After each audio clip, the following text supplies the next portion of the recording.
When my 16 millimeter equipment, which was already unthinkably amateur, got stolen, and all I had left was enough money on the way to the grocery store, by the way, with half of the grocery money to buy a box of used 8 millimeter equipment and bring it home. Small enough that all of it, camera, viewer, and several rolls of film, were in a shoebox, as I recall. Bring it home and begin making the 8 millimeter films. I had going for me that strength and determination that knew that ground of all making could be, yes, amateur, in any sense of the word that you want to say, that if 60 millimeter was spaghetti, then this was thread.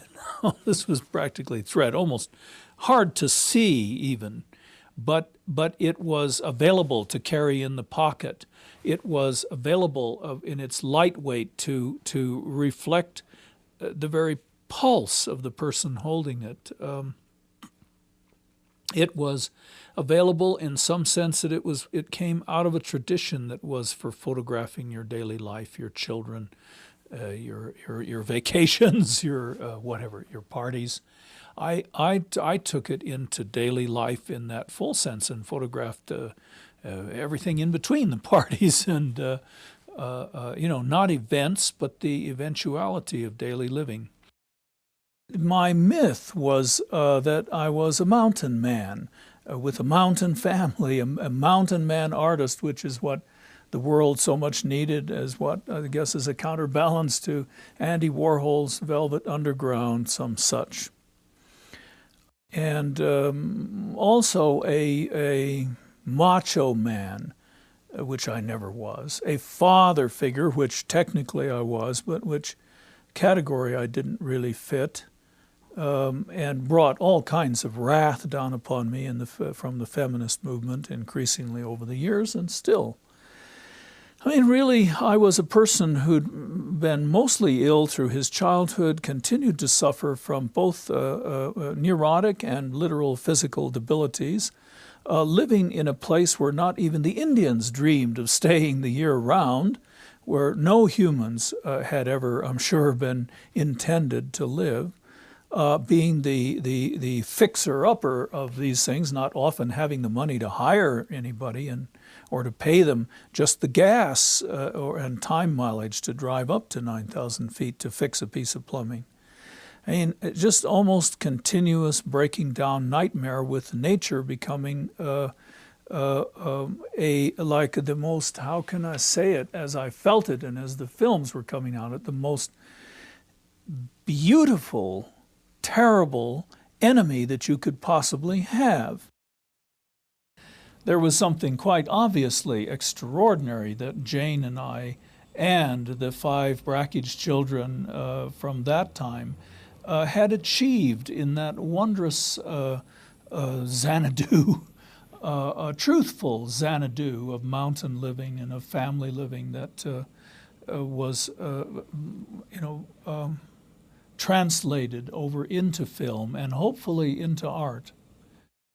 Coming back from, say, a lecture tour where I was making money, it would take me several days to be able to get into a deep trance state. And once in it, if called to the phone, I would have trouble remembering my name or engaging in any conversation whatsoever. I kept deliberately a part of me that could respond to, say, children's screams. And as children scream a lot, I would suddenly could leap out of the work, run downstairs and rescue a child, but otherwise, and could be adequate for that, but really wasn't capable of thinking other than about the material before me in the editing process. And that served also for the photography, that when photographing I just would have stumbled around, except that between photography sessions I practiced hand-holding a camera, exercising over and over again the movements that I might have to make and becoming at one with that camera, so that in a dead drunk I could handle that camera and every movement that it made with my body. And I could propel it with my body in any kind of stupor, and I was in a stupor, which I call a trance state. You might just call it, just extraordinary concentration upon the light pouring in 24 frames a second into the lens and being captured like a baseball catcher with a mitt, catching bits and fragments of light, 24 of them a second. That's the way it felt, that intensity. Well, I'll tell you, what was amazing with 8 millimeter, was that I was enabled to take the same roll and just turn it upside down. After I'd run it all the way through, I could just turn and run it all the way through again and have superimpositions on as much of it as I wanted before I sent it into the lab to be processed. Now, in the beginning of doing that, I kept notes on the, it had a little meter that showed how much film had gone through, and I kept elaborate notes as to where each shot ended, or most of the shots ended, on the first run through. And then working off of those notes, I brought in what seemed to me useful or pertinent or correlating images in superimposition, fading them in out of darkness, because I could just put my hand over the lens and run as much as I wanted, and then fade in a certain scene, that would seem appropriate with what had been photographed in the previous run through on that film. What I found very quickly was that I did this very much better without keeping those notes, very much more deeply and more accurately, with more feeling. You're not going to come in on the frame anyway. No meter is going to be that perfect, but there would be a sense if I wasn't working off of my notes, the mind actually had it and could handle it very much more inspirationally. Now, do you call that a coincidence?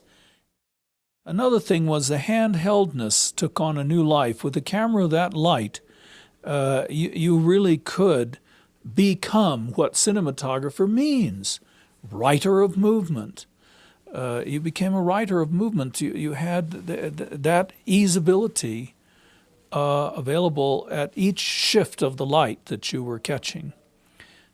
So that was the life of the songs. And then as I got 16 millimeter equipment again, to get that quality over into 16 millimeter was the major task for a long time.